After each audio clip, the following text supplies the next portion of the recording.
እውይ ማማር እውይ ውበት ትላላችሁ። ሀይሚዬ የኔ ልዕልት ሙሽራ መስላ የለ እንዴት ፍቅርዬ ጋ ማለት ነው። አያምሩም? እንዴት ሳያችኋቸው? የኔ ውብ እኮ ነች ሀይሚዬ። ከፍቅርዬ ጋር ደግሞ እምር ድምቅምቅምቅ ብለዋል አብረው የሌለ። እኔማ ማመን አቃተኝ ሀይሚ ነች ምናምን። ከዛ ፎቶውን ስክሮል እንደዚህ እንትን ስል ጠጋ ጠጋ እያደረግኩኝ በደንብ አዩትኝ። ይሄን ለካ የኔዋ ልዕልት ናት።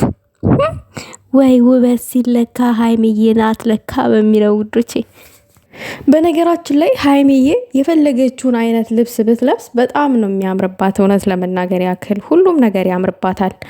ፍቅርዬም እንደዛው በጣም ያምርባታልና አላቅም የሆነ የሰውነታቸው ፊዚካል እንትን ትንሽ ስለሆነ ይሁን አላቅም ብቻ የሆነ ይለያል። ሀይሚዬን ግን እኔ ከማንም ላወዳድራት አልችልም። የሆነ ትለይብኛለች አላቅም። እኔ እንጃ ማለት እንደዚህ ጠጉሯን እንኳን እንደዛ አንጨብረው ብትመጣ በቃ ሁል ጊዜም ውብ ሆና ነው የምትታየኝ። እኔ እግዚአብሔርን እኔ ይሄ ማስመሰል ምናምን አይደለም፣ ሁል ጊዜም ነው፣ ሁል ጊዜም አዲስ ነው ለእኔ የሷ ትላላችሁ።